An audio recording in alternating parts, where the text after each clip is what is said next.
फिर से मैं अपने सभी गुरु भाई बहन के चरण कमलों में सादर प्रणाम करती हूँ। मेरा प्रणाम स्वीकार करें। और आइए आज हम लोग चलते हैं आओ चले शिव की ओर पुस्तक के नमः शिवाय अध्याय में, जहाँ तक हमने पढ़ा था आज उसके आगे चलते हैं। हम लोगों ने कल सुना था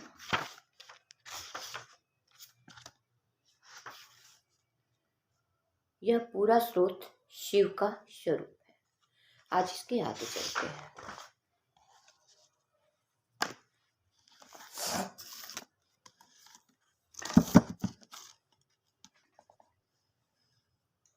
नगेंद्र हराय त्रिलोचनाय भस्मगणाय महेश्वराय नित्याय शुद्धाय दिगंबराय तस्मै न काराय नमः शिवाय।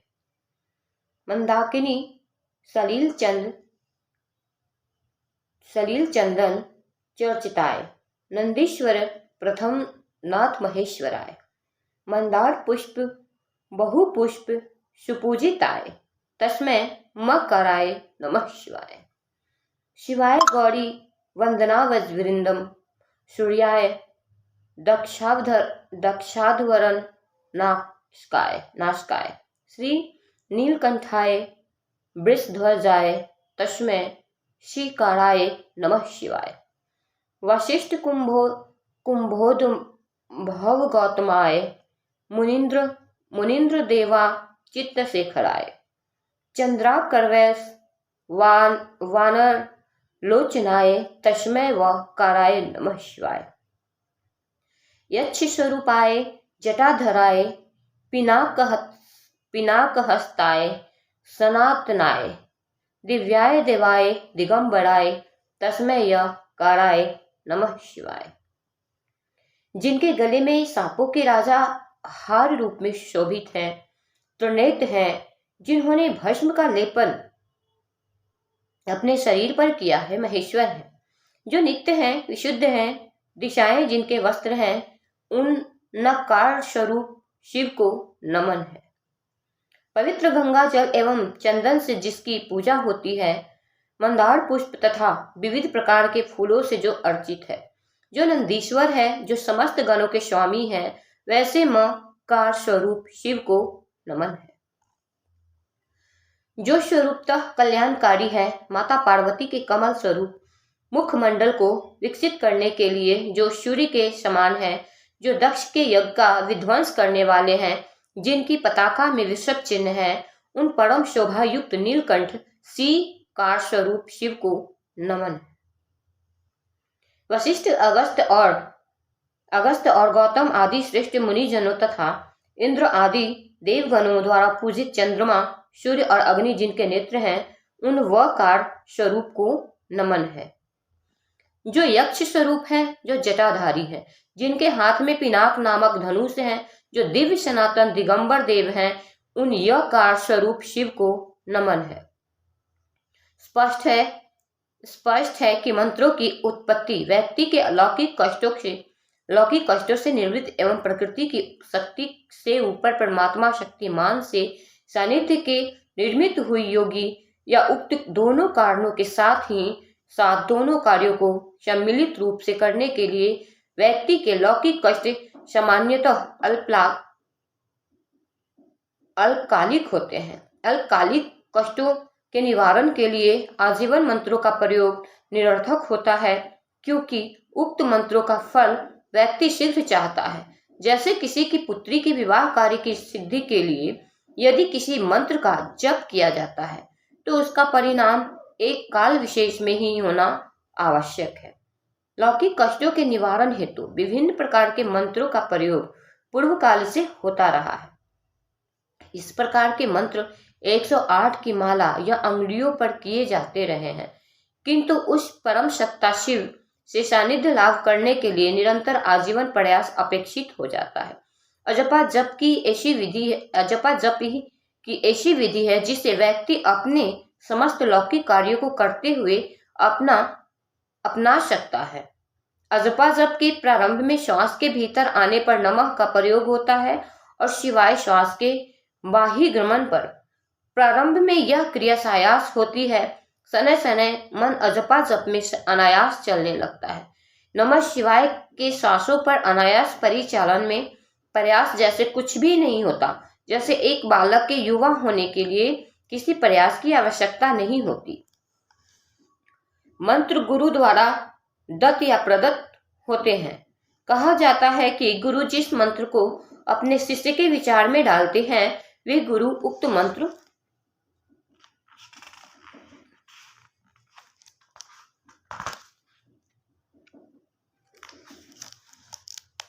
के देवता के अभिन्न होते हैं।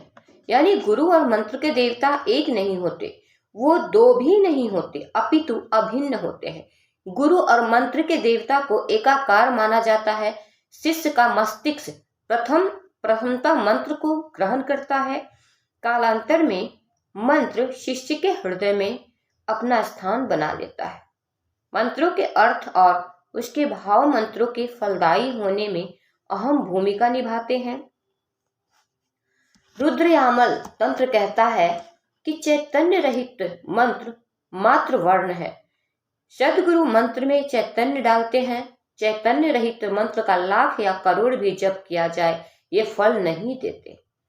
महानिर्वाण तंत्र भी इसकी पुष्टि करता है। चैतन्य रहिता मंत्रा प्रोक्त वर्णास्तु केवलः फलनैव प्रयच्छन्ति लक्ष कोटि जपैरवि। महानिर्वाण तंत्र का यह श्लोक दृष्टव्य है। मंत्रार्थ मंत्र चैतन्यम यो न जानाति साधकः सतलक्ष प्रजपत्तोऽपि तस्य मंत्रो न सिद्ध्यति। शिव भाव में रूपांतरित होने लगता है। व्यक्ति का निज भाव शिव भाव में रूपांतरित होता है। निज भाव को ही स्वभाव कहते हैं। भाव ही मंत्र के देवता के प्रति प्रेम उत्पन्न करता है। प्रेमावस्था का पहला सोपान भावावस्था है। प्रेम दो सत्ताओं में पनपता है, किंतु दो में रहता नहीं है। प्रेम को दो सत्ताओं को एक करने की विधा का नाम है। संत कबीर ने कहा, प्रेम गली अति साकरी जामे दो न समाये। मंत्र का माला पर जप एवं श्वास प्रश्वास पर मंत्रों का आवागमन दो स्वतंत्र विधियां हैं। दोनों का एक साथ प्रयोग निषिद्ध है। रुद्राक्ष या अंगुलियों की माला सामान्यतः सूर्योदय से सूर्योदय तक एक बार 108 की जा सकती है। स्मरण रखना है कि माला के एक दाने पर मानसिक नमः शिवाय के साथ शिव को प्रणाम करने का विचार अथवा भाव आवश्यक है। भाव के अभाव में शिव सत्ता से जुड़ाव संभव नहीं है। लौकिक कष्टों के निवारण हेतु यह जपकर्ता के द्वारा किया गया प्रयास है, जो भाव की स्थिति में परिणामदायी है। अजपजप लौकिक बाधाओं को न्यून करता है एवं जीवन मुक्ति के मार्ग को प्रशस्त करता है। नमः शिवाय का जप मूलतः शिव के समक्ष नत होकर सर्व समर्पण की प्रक्रिया है। प्रणाम का उद्गम हृदय से होता है, मस्तिष्क से नहीं। हृदय से उत्पन्न शिव को प्रणाम भले ही माला, अंगुलियों अथवा सांसों पर किया जाए, लौकिक एवं पारलौकिक अवरोधों को विनष्ट करता है। शिव के शिष्य पंचाक्षर मंत्र नमः शिवाय को प्राण मंत्र, गुरु मंत्र और इष्ट मंत्र मानते हैं। गुरु मंत्र अथवा इष्ट मंत्र प्रकारांतर में जपकर्ता का प्राण मंत्र हो जाता है।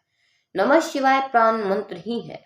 मंत्र के चैतन्य पूरित होने के उपरांत मनन करता जपकर्ता मंत्र के देवता से एकाकार होकर प्रारब्ध और काल की शक्ति को भी तोड़ देता है। काल का पूर्ण नियंत्रण मात्र महाकाल शिव का है। और इसी वाणी के साथ ये नमः शिवाय अध्याय समाप्त होता है और हम लोग अब चलते हैं और फिर मिलते हैं इसके आगे के वीडियो में। और आगे के अध्याय में। तब तक के लिए मेरे सभी गुरु भाई बहन को मैं प्रणाम करती हूँ, अपने गुरु शिव के चरणों में प्रणाम करती हूँ, अपने शाहब दीदी के चरणों में प्रणाम करती हूँ। मेरा प्रणाम स्वीकार करें।